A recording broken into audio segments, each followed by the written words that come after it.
warahmatullahi wabarakatuh.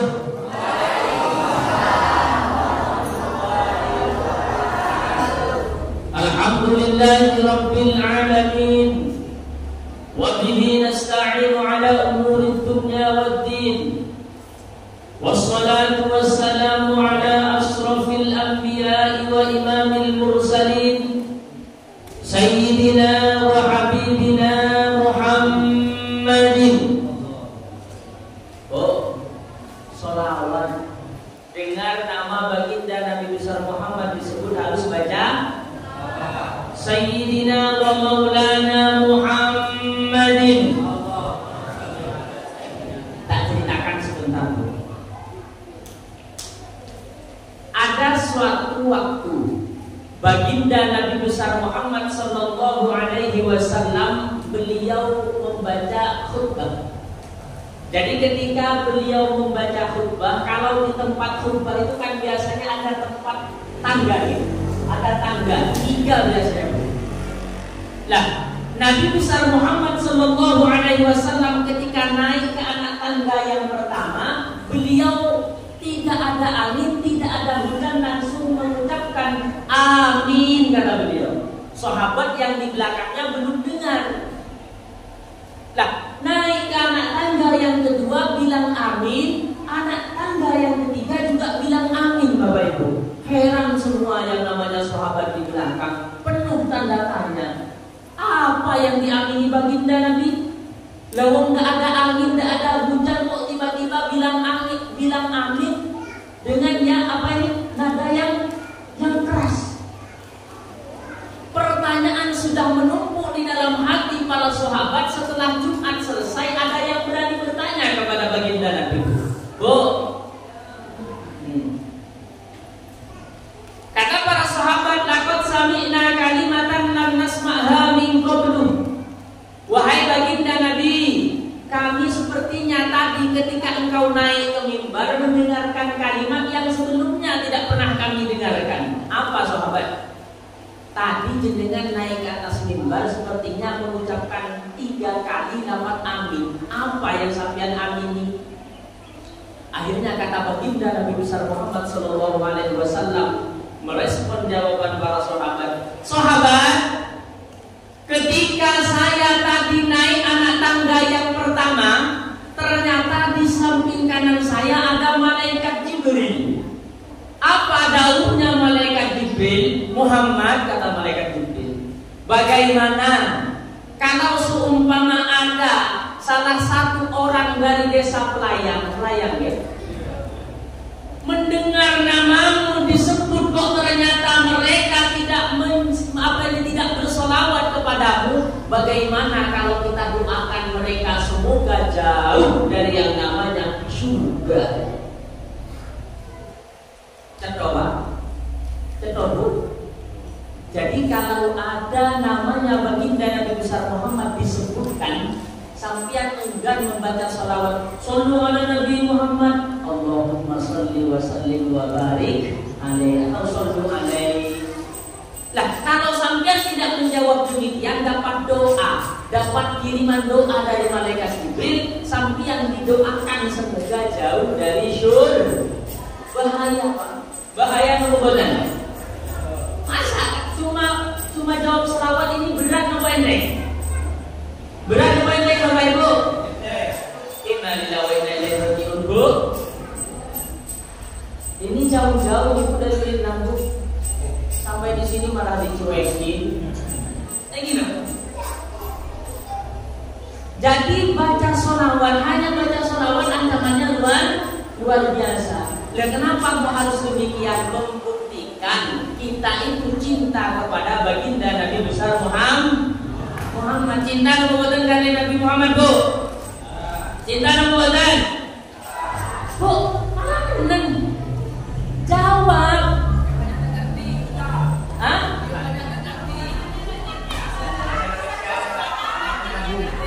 Nggak ngerti. Saya dari tadi bahasa apa, Bu? Hah? Bapak Ibu, halo. Jadi Bapak Ibu, kalau sampean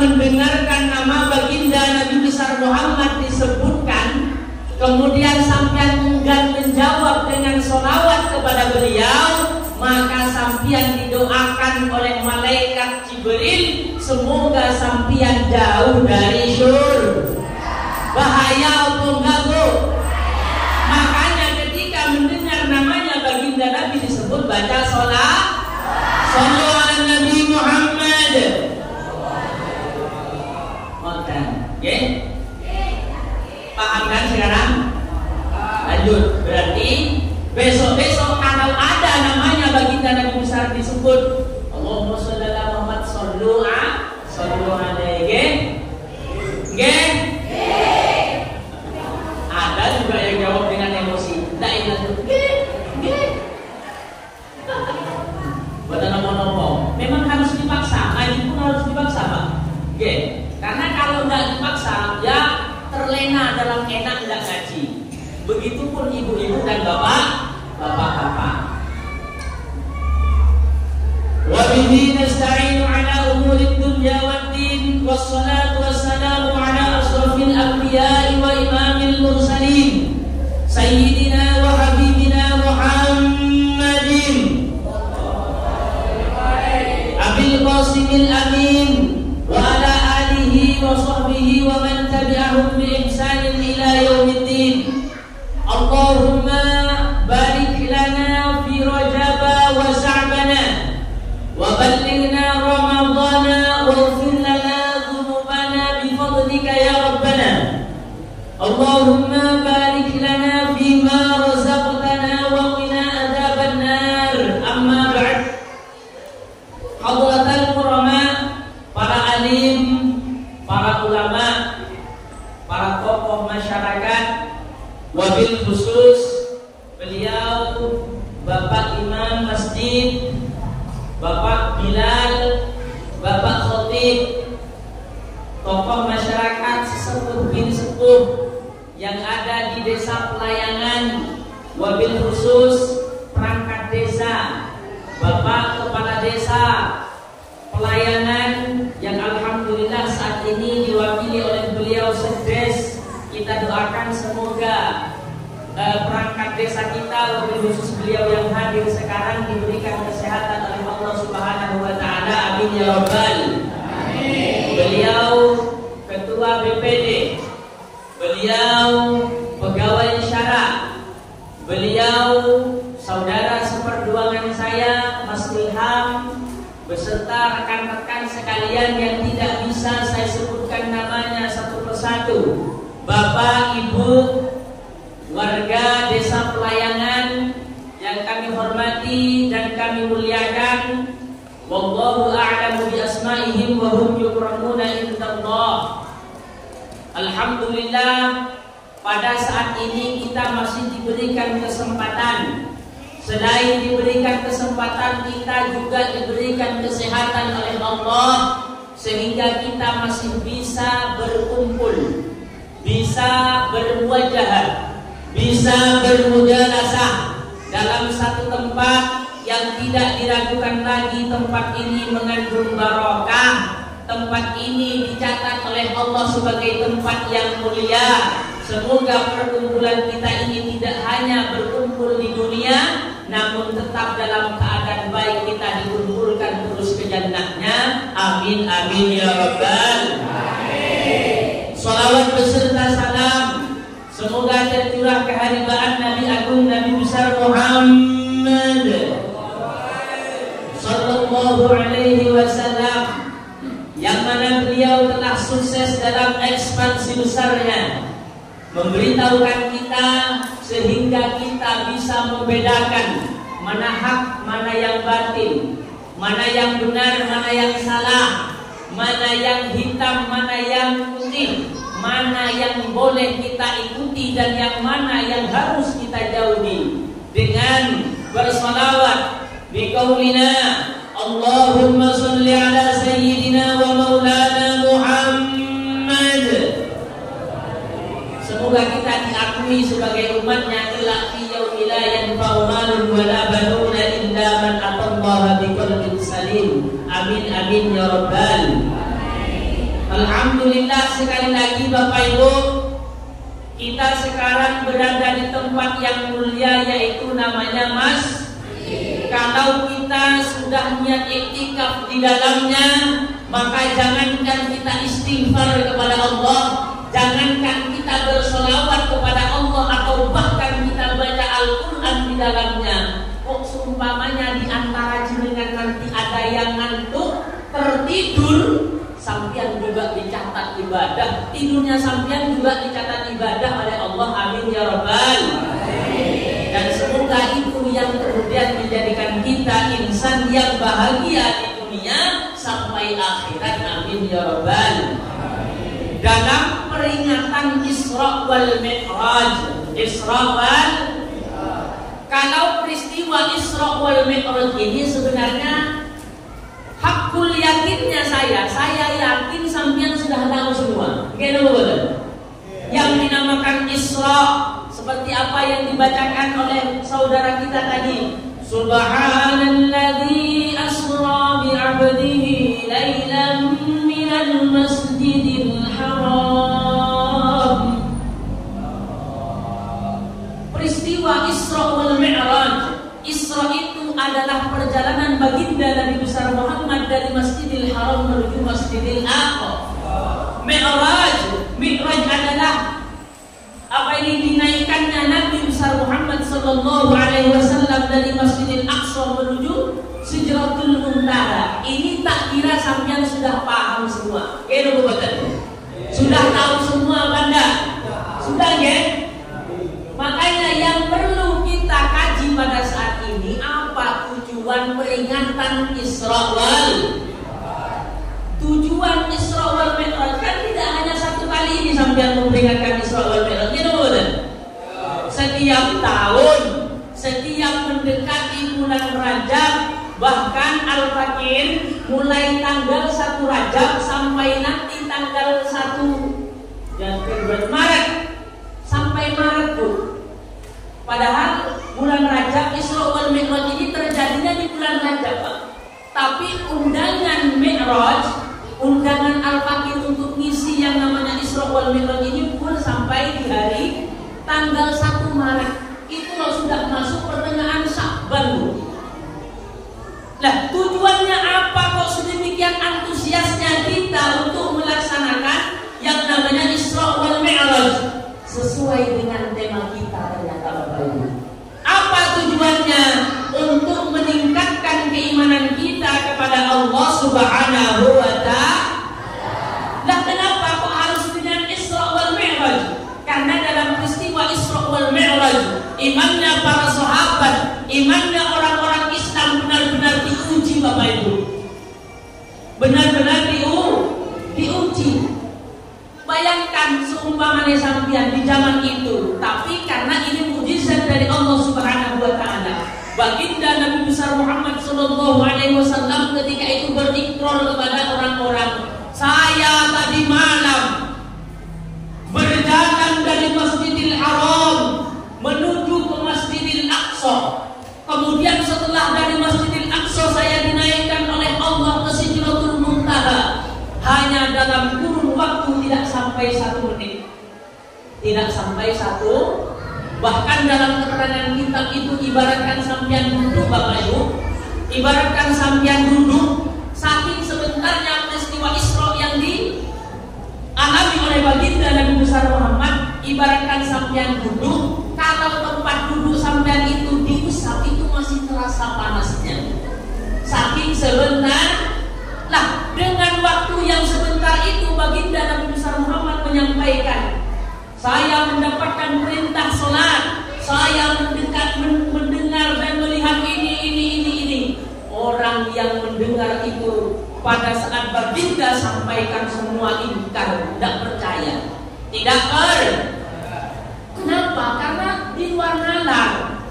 Dari sini kita diberikan ilmu, diberikan pengetahuan. Kalau mukjizat atau semacamnya itu tidak harus sesuai dengan akal. Jadi peristiwa Isra wal Mi'raj itu tidak bisa dinalar dengan akal. Kenapa? Karena itu murni kuasa Allah Subhanahu wa Ta'ala. Fa idza arada syai'an an yaqula lahu kun fayakun. Ketika Allah menghendaki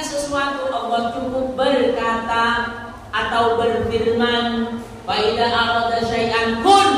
Nabi besar Muhammad berjalan engkau dari Allah yang menjalankan, bukan Nabi Muhammad yang berjalan. Subhanalladzi asra, menjalankan baginda Nabi besar Muhammad dari Masjidil Haram menuju Masjidil Aqsa. Yang normalnya biasanya kalau ditempuh dengan jalan kaki sekitar setengah bulan. Ini baginda Nabi besar Muhammad mengaku tidak sampai 1 menit, hanya sekedar mata. Makanya ketika itu imannya para orang Islam ketika itu diuji. Banyak yang murtad ketika itu, banyak yang tidak percaya, banyak yang meninggalkan baginda Nabi besar Muhammad SAW, dan Nabi Muhammad ini dicap sebagai orang gila. Sampai disebarkan kepada para sahabat oleh yang lain. Akhirnya bertemu dengan sahabat Abu Bakar. Ada seorang sahabat yang pada saat itu sudah murtad menyampaikan kepada sahabat Abu Bakar, sahabat Abu Bakar, kamu punya teman yang gila. Sahabat Abu Bakar langsung kaget. Siapa yang kau maksud?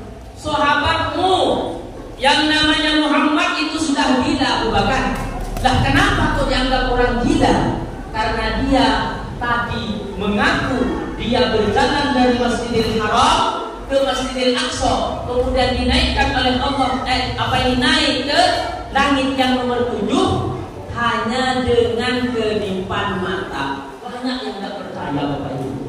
Tapi sahabat Abu Bakar dengan keimanan yang kuat, beliau lantas berujar, kalau itu datangnya dari baginda Nabi, kalau itu pengakuan dari Sayyiduna Muhammad, maka saya percaya. Makanya kemudian baginda ini sahabat Abu Bakar diberi gelar Abu Bakar As-Siddiq. Artinya As-Siddiq membenarkan segala apa-apa yang disampaikan oleh baginda Nabi besar Muhammad sallallahu alaihi. Makanya cocoknya apa? Temanya keimanan. Kenapa kok dalam Isra, Bu? Pak, iman itu ada 3, Bapak Ibu. Perhatikan, iman itu ada 3. Jadi kata para ulama ini meringkas iman itu ada 3. Yang pertama, ada kadar iman itu la yanqusu wa la yazdadu. Ada kadar iman dari makhluk yang diciptakan oleh Allah, ada iman yang tidak bertambah juga tidak berkurang. Kadar imannya itu yang tidak bertambah, tidak berkurang, ya gitu aja. Iman siapa ini? Imannya para malaikatnya Allah. Jadi para malaikatnya Allah itu imannya, kalau disuruh diciptakan, disuruh istighfar, maka ila yaumil qiyamah akan beristighfar kepada Allah. Makanya jangan heran sampean kalau ada malaikat tidak pernah berdosa. Kenapa? Tingkat keimanannya sudah impres oleh Allah Subhanahu wa taala, tidak kurang dan tidak akan bertambah. Ada yang kedua. Yang kedua ini sifatnya la yanqusu bal yazdadu bal yazdad. Yang kedua ini tidak pernah berkurang tapi selalu naik. Tingkat keimanannya Bapak Ibu tidak pernah berkurang tapi terus naik sampai melebihi derajat keimanannya para malaikat. Imannya siapa itu? Imannya para nabi, imannya para muqarrabin, imannya para auliyaillah, wali-walinya Allah, kekasih-kekasihnya Allah. Ini keimanannya tidak akan pernah berkurang, tapi akan semakin bertambah. Tambah cinta, bahkan tidak ada dunia ini kecuali Allah. Itu imannya para nabi, para orang-orang yang sudah dipilih oleh Allah menjadi kekasihnya. Dan yang ketiga Bapak Ibu, yang ketiga ini ada yazdadu ahyanan wa yanqusu ahyanan, atau yang kusu wa yazdadu. Yang ketiga ini ada namanya makhluk Allah yang kadar imannya ini kadang turun, kadang yona naik, kadang naik, kadang yotu. Sopo itu? Yo kita ini, kan kita ini. Yang dimaksud golongan yang ketiga ini kita.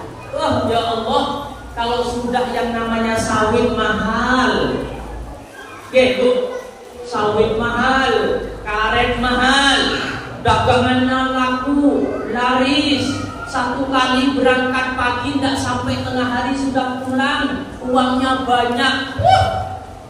Masuk masjid tuhur langsung Aqul zikri fa'lam annahu la ilaha illallah. Alhamdulillah ya Allah, Engkau maha pemurah ya Allah.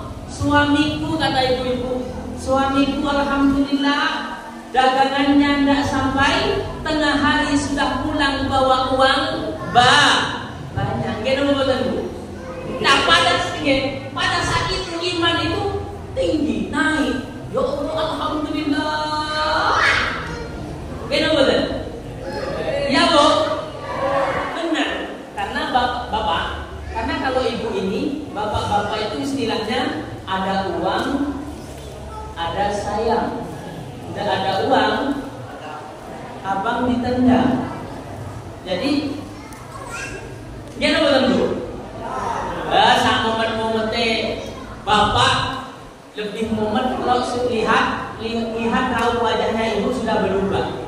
Wis tenengin sampean, Pak Sedes umpamanya, nyantai. Datang dari balai desa santai, tapi ketika di rumah kok lihat wajahnya ibu, negaranya kok mumet, alamat.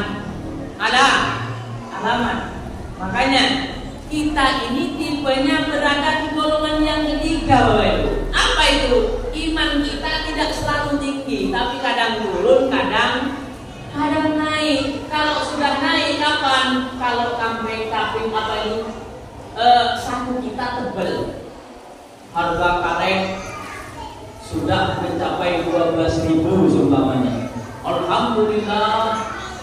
Harga sawit kemarin 3.300, bahkan ada yang 3.500. Alhamdulillah. Gimana betul? Sampai yang namanya dealer bungo cerita kepada saya, Ustaz, alhamdulillah dealer saya kehabisan stok. Kenapa? Karena harga sawit lagi mahal-mahalnya. Alhamdulillah. Tapi coba seperti kemarin menjelang hari raya yang namanya sawit tidak ada harganya. Karet sudah tidak ada harganya di bawah standar semua.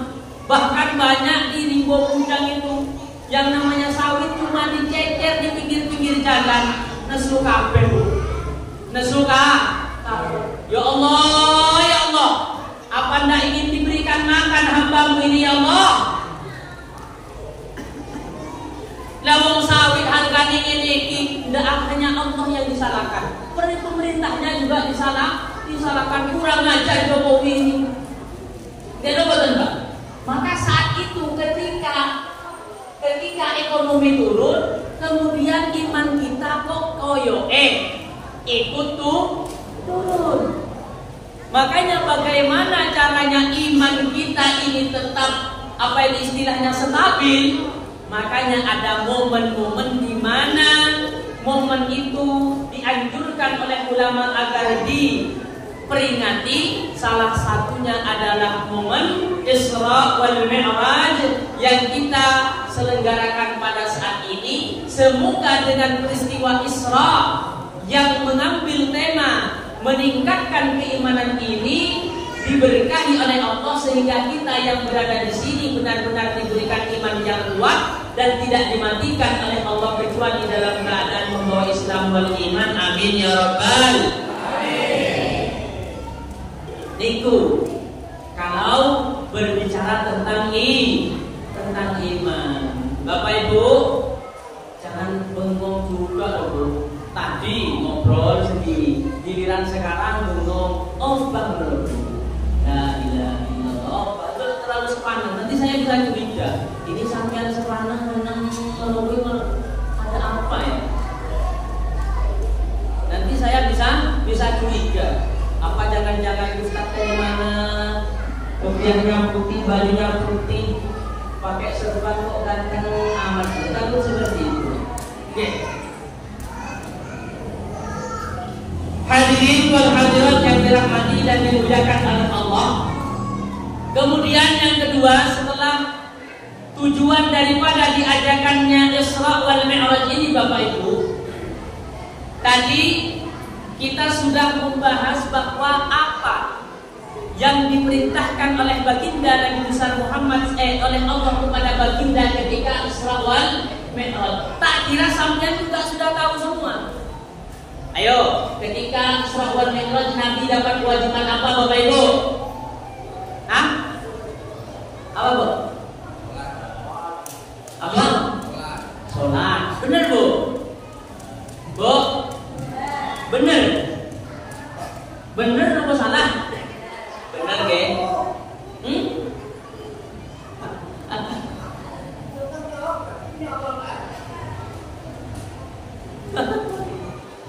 Jadi ketika Isra wal Mi'raj ini baginda Nabi besar Muhammad ini mendapatkan perintah dari Allah yang berupa sholat. Itu tak kira sudah tahu semua Bapak Ibu. Cuma kenapa kok sholat? Kenapa kok sholat? Kok enggak yang lainnya? Rukun Islam kan banyak. Ada berapa rukun Islam Bapak Ibu? Hah? Ada nih. Yang pertama syahadat, yang kedua sholat, yang ketiga, yang keempat, yang kelima. Lah dari 5 rukun Islam yang ada, yang secara istimewa oleh Allah, cara penyampaiannya tidak hanya lewat malaikat Jibril. Kalau yang lain, yang 4 ini selain sholat rukun Islam, ini disampaikan oleh Allah lewat wahyu, artinya lewat malaikat Jibril. Tapi untuk sholat, oleh Allah secara istimewa Nabi besar Muhammad langsung dipanggil menghadap Allah. Tapi ini Bu, akidah yang penting yang sampean harus tahu. Nabi besar Muhammad ketika Mi'raj itu ke langit yang ke-7 atau di Sidratul Muntaha. Kira betul? Itu tidak menunjukkan, sekali lagi tidak menunjukkan Allah itu ada di atas. Awas. Ya. Sekali lagi itu tidak menunjukkan Allah itu ada di. Karena kalau kita memvonis Allah itu ada di atas, awas bahaya itu. Kalau kita memvonis Allah itu ada di atas, maka kita sama dengan golongan yang sebelah. Amin. Kenapa Wahabi itu dianggap menyimpang? Karena Wahabi memiliki akidah keyakinan Allah itu di atas arsy. Dalilnya apa? Ketika Isra wal Mi'raj Nabi besar Muhammad itu diangkat ke langit atau ke Sidratul Muntaha. Kenapa kalau kita memvonis Allah itu di atas tidak sesuai dengan akidah? Karena kita menyamakan Allah dengan makhluk. Karena tempat itu hanya dibutuhkan oleh makhluk. Allah tidak butuh kepada tempat. Kalau Allah butuh tempat atas, maka apa bedanya Allah dengan kita yang butuh tempat ketika untuk berlindung? Kenapa? Karena Allah punya sifat yang namanya Qiyamuhu binafsihi. Qiyamuhu binafsihi itu artinya terserah Allah mau gimana. Jangan pernah vonis Allah itu berada di atas. Tapi Ustaz, kan Nabi besar Muhammad Mi'raj itu ke atas. Kan berarti Nabi besar Muhammad katanya bertemu dengan Allah. Berarti kalau bertemunya di atas, Allah di atas. Tidak. Ibaratkannya, kalau para ulama mengibaratkan sampian ketika ingin melihat pemandangan, sampian tidak bisa datang ke tempat itu, sampian naik tower coba. Naik tower yang tinggi, okay? Contoh di sini ada tower, sampian naik ke tower yang paling tinggi berada di atas. Sampian di atas itu lihat yang namanya lautan. lihat yang namanya pemandangan yang tidak ada di sekitar, ada gunung dan sebagainya. Apakah kemudian sampean bisa tulis kalau apa ini yang dilihat sampean dari atas? Tadi sampean lihat di atas itu ada pemandangan lautan. Apa kemudian bisa dikatakan lautan itu ada di atas, Pak? Bisa dikatakan lautan ada di atas karena sampean lihat dari video tono tadi? Tidak. Makanya sama peristiwa itu dengan adanya Allah. Allah itu yang penting tidak punya tempat. Lalu gimana, Pak? Ya tidak gimana-mana. Itu keresonya Allah Subhanahu wa ta'ala. Ini akidah yang harus dipahami. Karena banyak yang ditanya, Pak, mana Allah? Di mana Allah? Allah ada di atas. Awas, ini akidahnya orang sebelah. Akidahnya orang sebelah. Makanya Wahabi itu divonis sesat karena tajsim kepada Allah. Artinya tajsim itu apa? Memvonis Allah itu butuh kepada tempat. Karena Wahabi itu mengatakan Allah itu ada di atas. Di mana? Di arsy. Posisi Allah duduk di atas arsy. Ini yang kemudian menyebabkan Wahabi dikeluarkan dari golongan Ahlus Sunnah wal Jamaah. Makanya kita harus punya benteng ini. Jangan sampai kita berkeyakinan Allah itu berada di atas, karena akan mengeluarkan kita dari konteks Ahlus Sunnah wal Jamaah. Kalau kita sudah keluar dari konteks Ahlus Sunnah wal Jamaah, maka impian kita untuk mati dalam keadaan husnul khotimah 90% ini tidak akan tercapai. Kenapa? Karena pokok kita berada di dunia adalah mempunyai akidah yang salimah, akidah yang selamat, yang diridhoi oleh Allah. Amin ya rabbal. Semoga kita semua atau teman-teman, bapak ibu hadirin yang berkumpul di tempat ini dituntun oleh Allah selalu berada di jalan Allah sehingga menjadi orang yang selalu diridhoi oleh Allah Subhanahu wa taala. Amin amin ya rabbal. Bapak ibu, kenapa kok sholat? Kenapa kok? Karena ternyata semua rukun Islam yang 5 itu ada di dalam sholat. Ada di dalam sholat. Rukun Islam yang 5 itu ada di dalam sholat. Contoh 1. Nomor 1 tadi syahadat. Dalam sholat ada syahadat atau bukan? At-tahiyyatul mubarakatus shalawatut thayyibatu lillah. Assalamu alayka ayyuhan nabiyyu wa rahmatullahi wa barakatuh. Assalamu alayna wa ala ibadillahis shalihin. Asyhadu an la ilaha illallah wa asyhadu anna Muhammadar Rasulullah. Dalam sholat ada yang namanya syahadat. Makanya kemudian sholat itu lebih penting daripada yang lain. Yang kedua, sholat. Sholat itu ada dalam sunnah, Pak. Sholat secara bahasa adalah doa. Doa itu apa? Doa permohonan kepada Allah. Dalam sholat adakah doa di dalamnya? Ada.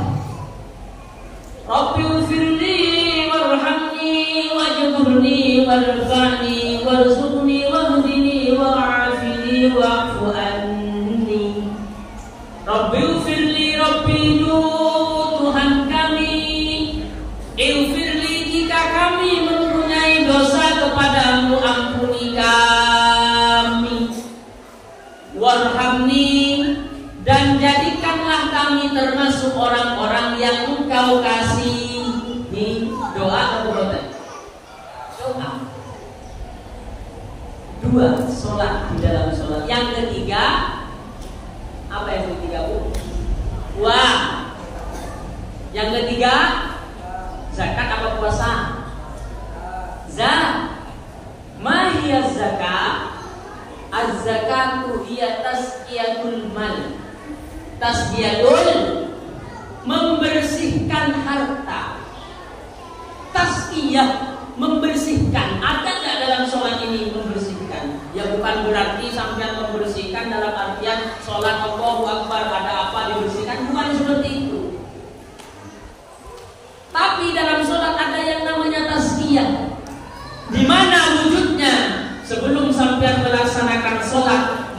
maka kondisi badan sampean, pakaian sampean, tempat yang sampean sholat itu harus dicek, harus benar-benar tazkiyah, suci dari yang namanya najis dan kotor.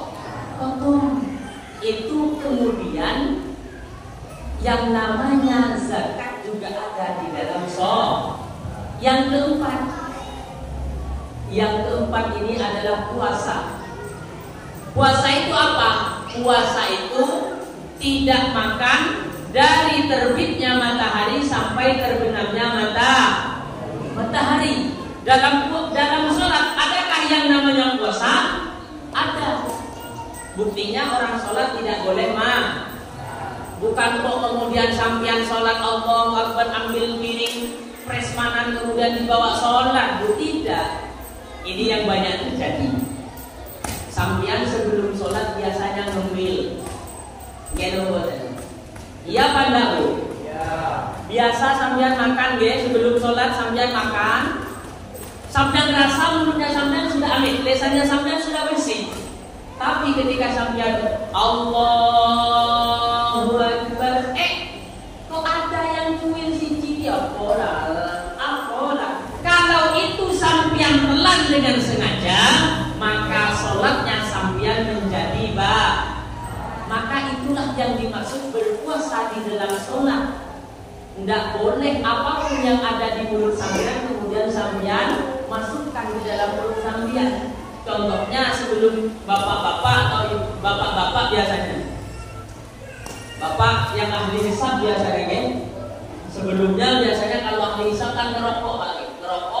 Rokok itu sandingnya paling enak bersama dengan kopi. Gitu betul Pak?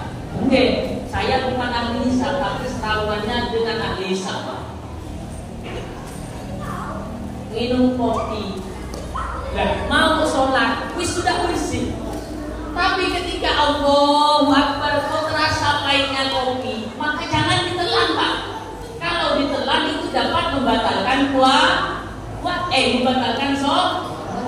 Makanya minum dan makan yang dimaksud di dalam sholat itu cumil-cumilannya itu.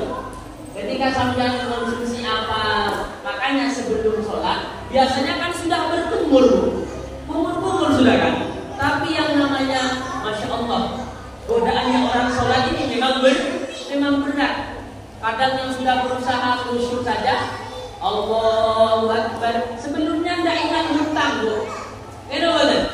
Sebelumnya tidak ingat apa-apa. Tapi ketika Allahu Akbar, saya tadi masak ikan, kompornya sudah dimatikan ketemu imamnya Allahu Akbar. Fatihah sampean ketinggalan. Itu menunjukkan kalau sholat itu adalah ibadah yang luar biasa. Kenapa? Banyak godaannya Bu. Benar. Yang kelima adalah haji itu apa? Haji itu secara bahasanya adalah berniat. Al-qasdu. Al-hajju huwal qasd. Haji itu adalah niat. Dalam sholat ada perbuatan yang namanya niat. Ada. Bahkan kalau kita sholat tapi kita meyakini atau ragu-ragu kita sudah niat apa enggak ya, maka sholat sampean dianggap batal. Makanya kemudian yang namanya sholat yang diturunkan oleh baginda Nabi besar Muhammad oleh Allah, yang diturunkan oleh Allah, diperintahkan oleh Allah kepada baginda Nabi besar Muhammad, ini menjadi sangat penting, luar biasa. Saking pentingnya sholat tuh, kalau puasa sampean tidak kuat sakit, tidak wajib puasa. Gitu betul? Bu, sampean sakit, tidak kuat puasa, maka sampean tidak boleh puasa. Bahkan kalau sampean sakit memaksa puasa, sampean sakit tidak kuat puasa, tapi maksa sampean puasa, kemudian sampean mati. Amin ya. Matinya kalau menurut sampean apa? Mati apa? Mati syahid. Itu menurut sampean. Kalau ibadah selain sholat Pak, sampean puasa, sampean tidak kuat karena sakit, kok sampean memaksa tetap puasa, kemudian sampean meninggal, maka sampean mati dalam keadaan asi Allah, bermaksiat kepada Allah. Bayangkan, ini kalau ibadah lain. Kenapa? Karena sampean menyiksa diri sampean sendiri. Karena puasa kalau apa yang wajibnya bagi orang yang mampu. Kalau tidak mampu jangan paksa. Kalau sampean memaksakan diri untuk puasa kemudian mati, maka sampean tidak mati syahid, mati dalam keadaan bermaksiat kepada Allah karena menyakiti diri sampean. Ini selain sholat. Tapi kalau sholat Pak, sholat itu kewajibannya harus berdiri bagi yang mampu. Kalau tidak mampu apa lantas kemudian tidak sholat, tidak. Sampean seumpamanya kena bisul, tidak bisa berdiri, misalnya cuma selonjor, sholat tetap Pak dalam keadaan duduk. Oh duduk tidak bisa sampean karena saking parahnya sakitnya sampean, karena sampean terkujur kaku di rumah sakit. Apa kemudian tidak sholat? Tetap wajib sholat. Tidur miring. Oh tidur miring sudah tidak bisa karena saking parahnya tidur terlentang Pak. Tetap diwajibkan sholat dalam keadaan tidur terlentang. Oh sampai tidur terlentang tidak bisa, isyarat ngangkat tangan sudah tidak bisa, sampean masih melek, amit punya meripat, punya mata, maka sampean tetap diwajibkan sholat dalam keadaan menggunakan isyarat mata. Caranya seperti ini.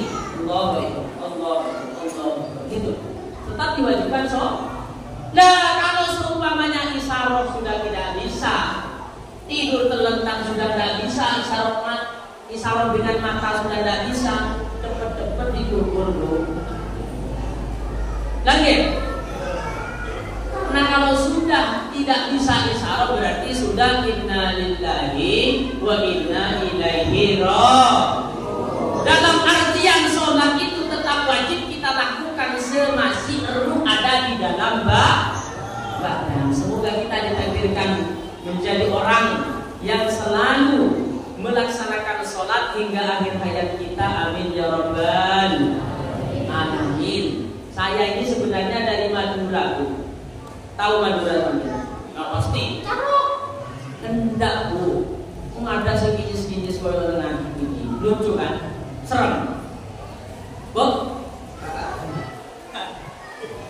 Saya itu Bu dipanggil tahun 2018 oleh beliau muassis Pondok Pesantren Rawdatul Mujawidin Unit 6. Pertama itu tahun 2012. Nama saya Bu, kenalan ge? Sudah kenal? Tak kenal makanya tak sayang. Tak sayang makanya tak cinta, begitu pepatah namanya. Kalau sudah kadang apa? Ya wis, tidak apa-apa. Nama saya itu dari lahir, pemberian dari bapak itu Samin. Samin til, Samin kok 50 Samin. Akhirnya ketika saya diantarkan untuk pondok oleh paman saya, Kiai ngapunten, saya ini mau menitipkan keponakan saya. Siapa namanya? Samin. Tuh merengut Kiai. Oh, Samin. Kamu tahu artinya Samin? Iya, apa? Gemuk. Samin itu artinya gemuk. Ternyata saya ini pada saatnya dulu kata Kiai, orangnya Samin artinya gemuk tapi orangnya kurus. Akhirnya disuruh ubah, ya wis nama kamu sekarang Muhammad Aminullah. Jadi sejak itu Bu, nama saya Muhammad Aminullah, meskipun di ijazah pondok itu tetap Samin. Dan saya 2018 ditugas ke yang namanya Limbo Bujang. Nama yang saya pakai di Limbo Bujang Muhammad Aminullah. Gagal Bu. Wafidul Hasanah akan disampaikan oleh beliau Ustaz Muhammad Aminullah. Enggak panggilan Muhammad Aminullah. Oh kan seperti.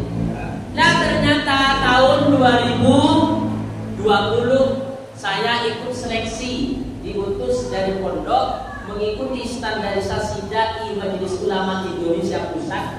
Alhamdulillah keterima. Tapi ketentuannya semua harus sesuai dengan KTP. Nah, KTP saya Samin. Yo paksa namanya Samin. Ngenes bu kalau dipanggil ketika pengajian. Oh, itu masalah akan disampaikan oleh beliau Ustaz Samin. Akhirnya, ya Allah, saya mikir, kok nama saya gak gagah plus ya? Ketika dipanggil, mau itu Hasanah, tapi ya tempreng kayak. Akhirnya saya berpikir, mau tambahin apa? Akhirnya kemudian, karena saya berasal dari Madura, saya kasih tambah Al-Manduri. Jadi, Samin Al-Manduri berarti saya yang berasalkan dari Madura. Oke. Sudah apa ini istilahnya? Kami sudah sekitar 6 tahun berada di sini membantu berjalannya pengajaran yang ada di Ribo Puncak Unit 6. Hindir sedikit masalah tentang tadi yang disampaikan oleh Subdes, masalah anak, ya, masalah anak. Tadi kemarin sebenarnya Mas Ilham sudah menyampaikan, sudah ada wacana. Nanti beliau akan mendirikan yang namanya TPG, Mas. TPG itu Taman Belajar Anak-anak. Ya. Semoga kita doakan, semoga itu nanti menjadi solusi. Amin. Karena anaknya kita ini tidak boleh buta pengetahuan agama. Gimana betul? SD penting, SMP penting, SMA penting, kuliah penting. Tapi jangan sampai meninggalkan yang paling penting, yaitu ilmu agama. Kenapa? Karena kita sebagai orang tua paling tidak ingin ketika nanti kita sudah menghadap Allah Subhanahu wa Ta'ala, yang memimpin takdir yo anak kita, yang mengkafani jasad kita yo anak kita, yang mensolati jenazah kita yo anak kita. Kalau anak kita kemudian tidak kita beri pelajaran agama, maka jangan harap, Pak. Ya? Makanya butuhnya guru ngaji, butuhnya ini harus sinergi antara orang tua. Seperti apa yang disampaikan oleh Syekh tadi. Orang tua sekarang beda dengan orang tua dulu, Pak. Kalau zamannya saya nakal, dipukul oleh guru, ngadu kepada orang tua, ditambah lah. Gak ada. Dari madrasah kok ngadu. Kenapa? Dipukul oleh guru. Kenapa? Karena saya tidak masuk kelas. Ditambahin, Pak. Lah kalau sekarang ada anak ngadu kepada orang tua, langsung, Pak. Kemarin di pondok baru saja teman saya dari Bali, satu perjuangan, ada santri, Pak, disuruh sholat nggak mau, dioperai sholat, yang lainnya berangkat. Loh, teman saya ini yang berinisial apa ini istilahnya berdomisili di pondok karena juga tugasnya merawat anak. Lihat anak kamarnya nggak sholat, dioperai, akhirnya berangkat ditinggal sholat. Loh, ketika pulang sholat ada anak yang masih bermain nggak sholat di kamarnya. Akhirnya ditegur, nah kok nggak sholat? Anak itu lari kemudian naik ke atas pelapon. Waduh, kekhawatiran nanti kalau jatuh dari pelapon piye. Akhirnya saya yang naik ke pelapon tak suruh turun, karena saya naiknya juga reposo, Pak. Kalau disuruh dari bawah enggak mau. Akhirnya tak jual gini, Pak. Hak menurut turun. Dan karena emosi disuruh sholat nggak mau, malah lari ke pelapon. Akhirnya teman saya itu ngeplak. Ngeplak itu bukan sini, Bu. Ininya dikeplak. Saya menyaksikan sendiri itu nggak keras, Pak. Hanya dikeplak gini sampai disuruh sholat kok angin. Besoknya manggil orang tuanya denda pondok sebesar 7 juta rupiah. Bayangkan, kalau tidak ada sinergi dari orang tua dengan guru, maka jangan harap anak kita ini bisa jadi anak yang soleh Makanya orang tua harus terlibat. Keterlibatannya bagaimana? Kalau di rumah awasi oleh orang tua. Nah, kalau ada anak ngadu, jangan langsung ditompo. Konsultasikan dengan guru. Apa masalahnya? Kenapa? Karena kebanyakan anak ini mengaji, ini bukan karena kemauannya. Anak mondok banyak bukan kemauannya, tapi karena keinginan orang tua ingin mencetak anak yang soleh solehah hingga kemudian anaknya dimondokkan. Tidak tahunya anaknya tidak kerasan, cari-cari alasan.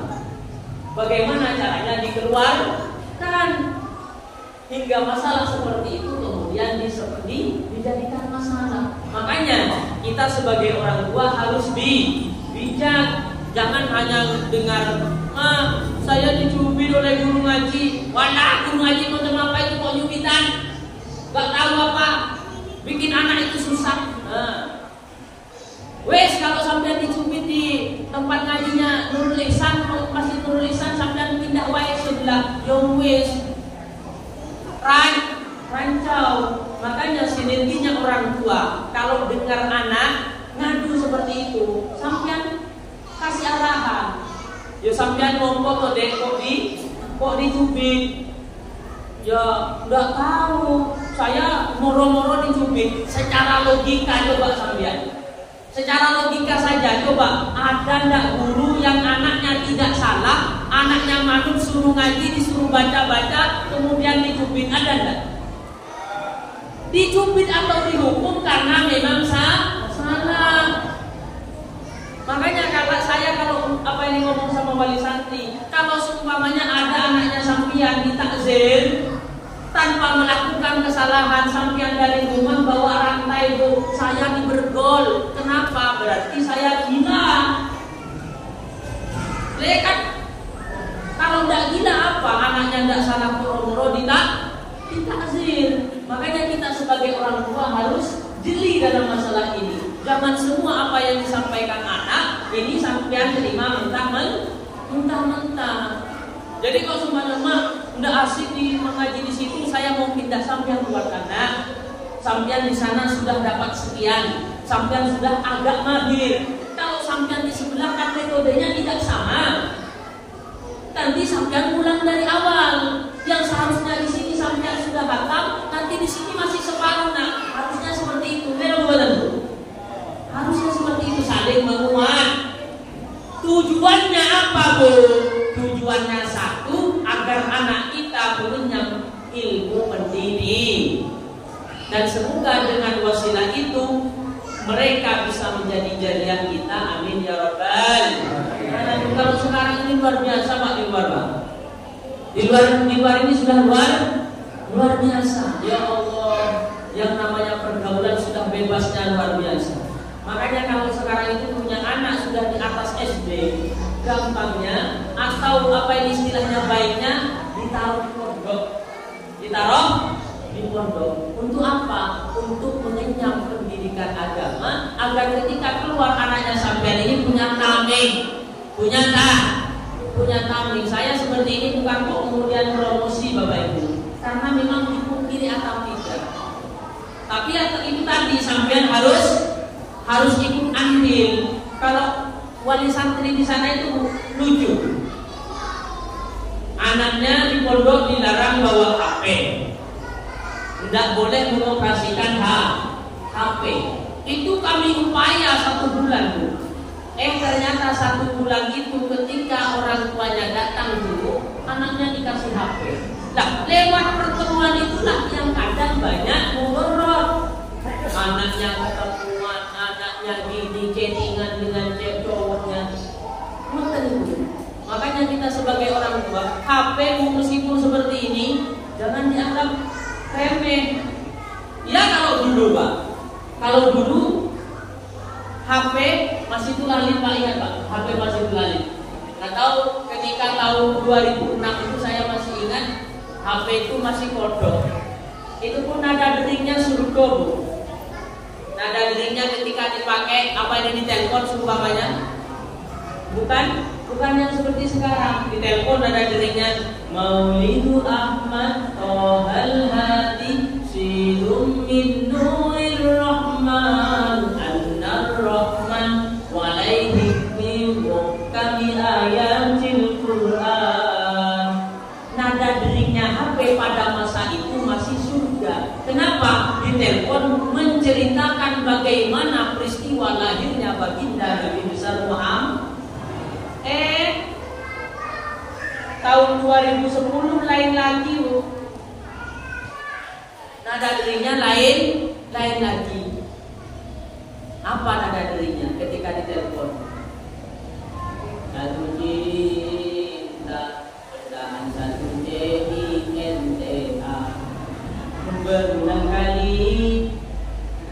Itu tahun 2010. Tahun 2000 apa ini 2015 berubah lagi, Pak. Apa? Di telepon. Lagu India tidak dipahami itu. Teri Meri Meri Teri Prim Kahani Hai Mushkil Dola Bazumi Bayana Ho Pai. Paham sampai? Paham? Ya sama. Tahun 2020 berubah lagi, Bu. Apa? Cinta satu malam. Oh, indahnya cinta satu malam. Aku melayang gitu, betul. Sekarang kemarin tahun 2023, coba telepon nomor anaknya sampean langsung. Telepon, apa bunyinya? Coba kau ingat kembali siapa yang ada di saat kamu terluka. Aku bukan dia, namun kau tak pernah merasa. Iya betul. Kalau sekarang, oke. Aduh ya Allah, ini menunjukkan bahwa zaman kita itu tidak seperti zaman anak kita. Mungkin apa betul? Makanya kita harus benar-benar masukkan kita ke PAUD. Tahu PAUD? Anak kita mulai seperti ini masukkan ke PAUD. PAUD tahu PAUD? PAUD itu suaminya Bubur.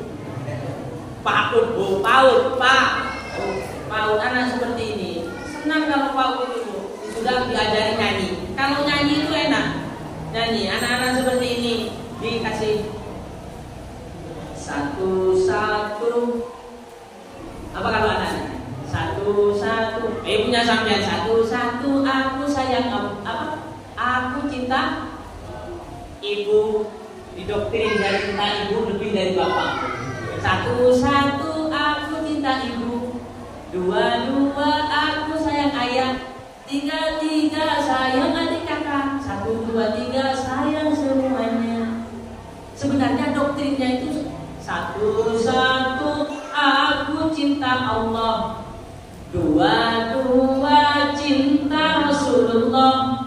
Tiga-tiga sayang ibu bapak. Satu, dua, tiga jalan masuk surga.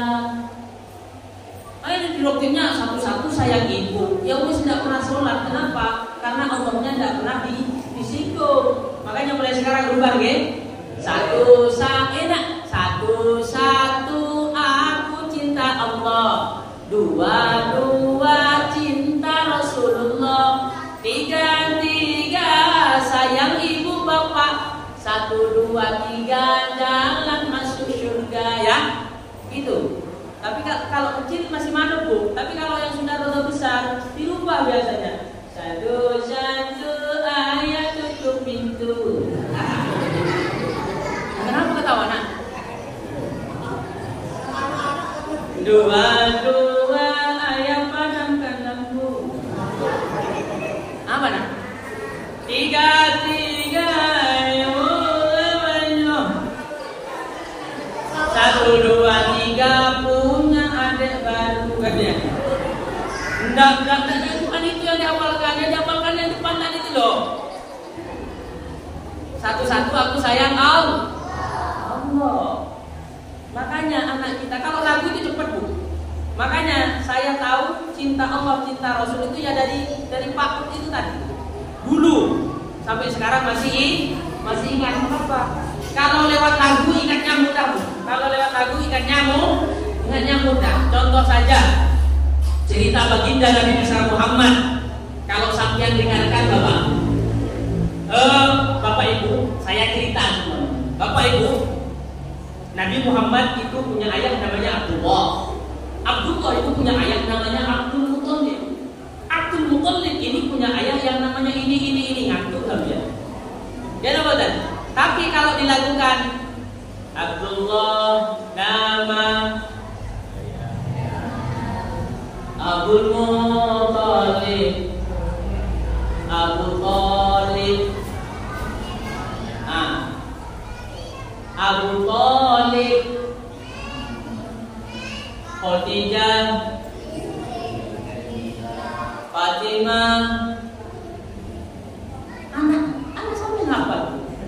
Itu kalau lagu daripada lagunya. Saya heran lagu-lagu yang kecil-kecil dimarahin kurang ajar, Pak. Burung kakak kuat hingga di jendela, kakek sudah tua. Lanjutkan. Apa giginya?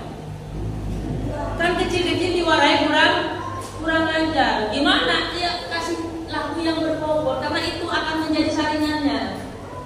Qalqalah itu ada 5, qatbu jatin itu hurufnya. Hati-hati cara bacanya, harus memantul suaranya. Lagu seperti itu. Gimana betul? Dan sekarang anak-anak diwarai bintang kecil di langit yang biru. Sampai mungkin tidak sadar. Bintang kecil di langit yang biru itu pembodohan, Pak. Sejak kapan kalau ada bintang langitnya masih biru? Perasaan kalau bintang itu sudah keluar sudah gelap alias di sekarang betul.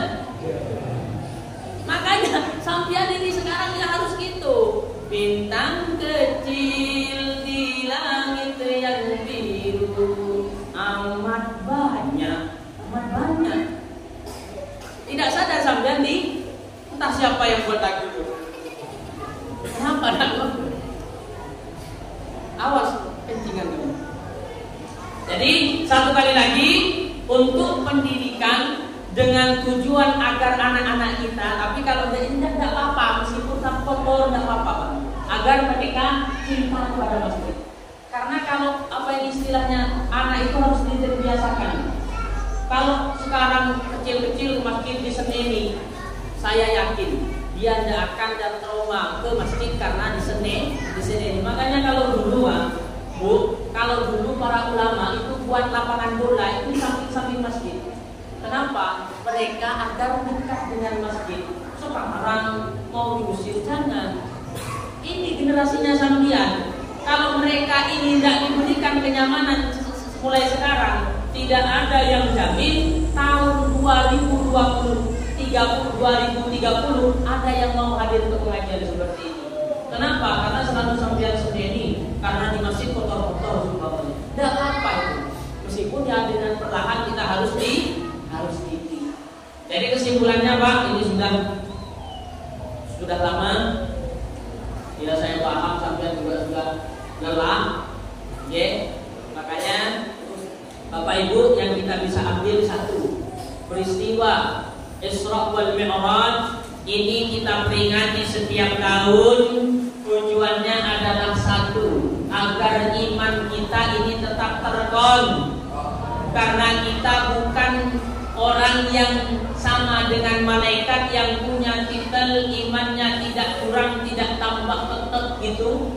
Kemudian bukan juga kita ini termasuk para nabi yang titel yang kadar imannya selalu naik. Kita termasuk golongan yang ketiga, iman kita kadang turun, kadang naik. Makanya untuk menstabilkan iman yang ada di dalam hati ini, kita butuh casan. Casannya adalah dengan memperingati momen-momen hari besar Islam. Kemudian apalagi diisi ngaji bersama seperti ini. Kemudian sampean di sini yakin saya ketika sampean pulang dosanya sudah diampuni oleh Allah Subhanahu wa taala. Nah, apa iya Pak? Apa sih sampean bener? Ada salam dari Allah Subhanahu wa taala bagi orang-orang yang ada hadir pada saat ini. Katakan, wahai Ustaz sing rodok ganteng dari Limbo Bujang, apa pesannya? Maghfurun lakum, kata Allah. Wahai orang-orang yang ada di desa Playang, sampean setelah ini pulang dari masjid ini oleh Allah sudah diampuni dosanya. Amin ya rabbal. Malaikat Jibril sempat protes, Bu. Sempat protes. Kenapa? Karena Allah mau mengampuni dosanya semua. Akhirnya kata malaikat Jibril, jangan ampuni semua ya Allah. Ada di antaranya itu biasanya kalau dagangan culas, kalau timbangan biasanya timbangannya diperberat sebelah. Kalau dia jual karet, di dalam karetnya dikasihlah besi agar timbangannya menjadi berat. Jangan diampuni ya Allah. Apa kata Allah? Malaikat Jibril, saya saat ini tidak akan memandang satu persatu di antara mereka. Maghfurun lakum. Mereka sudah mau berkumpul di Masjid Nurul Ihsan. Ini sudah perkara bagus dan saya lewat ini akan mengampuni dosa. Malaikat Jibril masih tidak percaya, Bu. Tidak terima. Ojo Allah, jangan diampuni semua. Ada ibu-ibu yang di belakang itu loh, biasanya ghibah wae berkali. Bahkan ketika mau hadir ke Masjid Nurul Ihsan, itu bukan karena ingin ngaji, tapi karena penasaran, karena mubalighnya katanya dari Madura. Terus gimana? Tidak usah diampuni ya Allah. Apa kata Allah Subhanahu wa taala? Malaikat Jibril, saya tidak mau lihat satu persatu. Pada saat ini yang saya lihat semuanya. Jadi mereka berkumpul suatu tempat yang diberkahi, maka semua pula akan saya berkahi, dan dengan berkah itu saya ampuni semua dosanya. Amin amin ya rabbal. Kemudian pesan singkat dari saya, ini adalah bulan Sya'ban. Bulan Rajab ini sudah lewat. Sekarang bulan Sya'ban. Bulan Sya'ban itu terkenal bulan sholawat.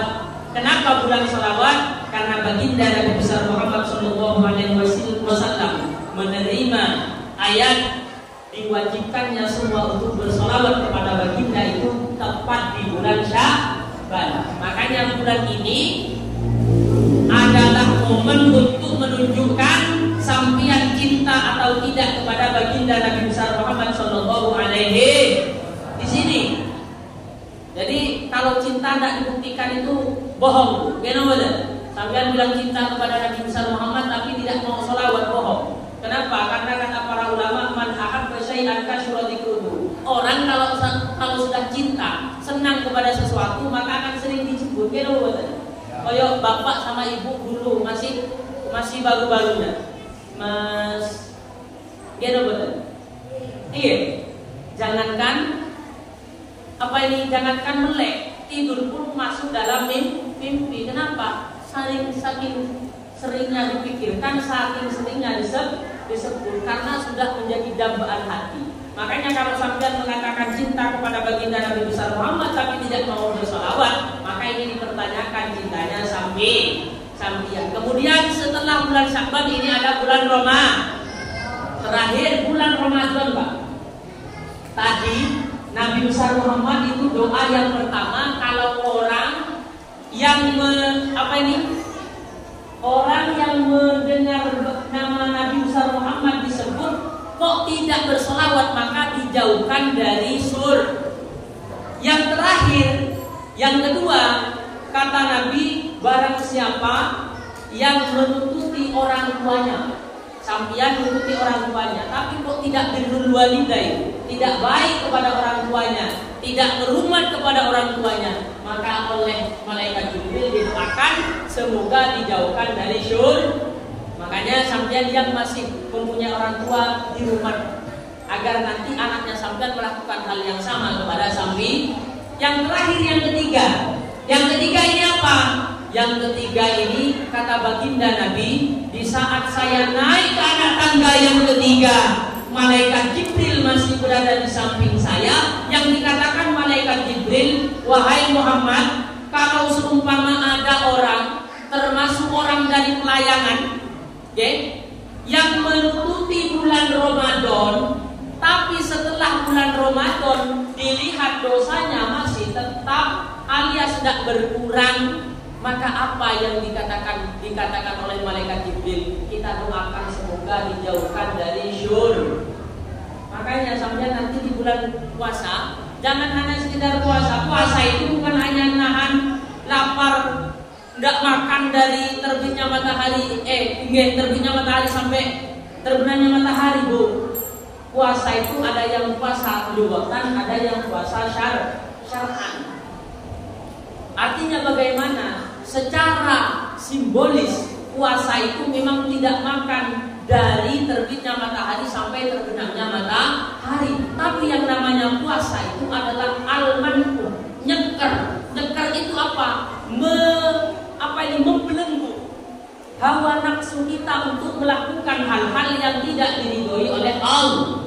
Makanya kadang banyak orang kata baginda Nabi besar Muhammad, kam min ummati laisa lahu kam min shaimin laisa lahu min siyamihi illa al-aqsa wal jum'ah. Betapa banyak dari umatku yang melakukan puasa, tapi dari puasanya dia tidak mendapat apa-apa kecuali lapar dan haus. Dan kenapa kok ini bisa terjadi? Mungkin dia tidak makan, mungkin dia dari terbitnya matahari sampai terbenamnya matahari tidak minum, tidak merokok, tidak makan. Tapi yang namanya rasanan jalan, ngibah jalan, gunjing tetangga jalan, ini yang dimaksud baginda Nabi besar Muhammad. Sore-sore katanya ngabuburit, kemudian ketemu teman. Akhirnya karena temannya punya omongan asik diobrolin. Itu yang kemudian membuat kita dari puasa kita tidak mendapatkan apa-apa. Makanya kita berdoa semoga kita masih diberikan kesempatan umur yang panjang sampai ke bulan Ramadan. Amin ya rabbal. Sehingga kita bisa melaksanakan puasa dan kita dijadikan orang yang husnul khotimah. Amin ya rabbal alamin. Dan kurang lebihnya kami mohon maaf yang sedalam-dalamnya apabila ada kata yang kurang. Itu semua murni dari pengetahuan kami, dan apabila ada lebih semoga bersamaan dengan hidayah Allah Subhanahu wa taala. Yang bisa diambil monggo diambil, yang bisa diamalkan monggo diamalkan, yang tidak baik monggo ditinggalkan. Dan semoga pertemuan kita tidak hanya berada di dunia, namun kita juga dipertemukan kelak di akhirat. Amin ya rabbal alamin. Wa ala kulli niyatin shalihah bi syafaati Rasulillah. Al-Fatihah. A'udzu billahi minasyaitonir rajim. Bismillahirrahmanirrahim. Alhamdulillahi rabbil alamin. Ar-Rahmanir Rahim. Maliki yaumiddin. Iyyaka na'budu wa iyyaka nasta'in. Ihdinas siratal mustaqim.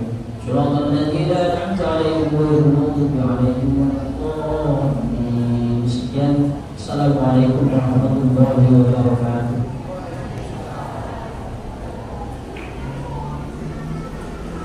Bye-bye.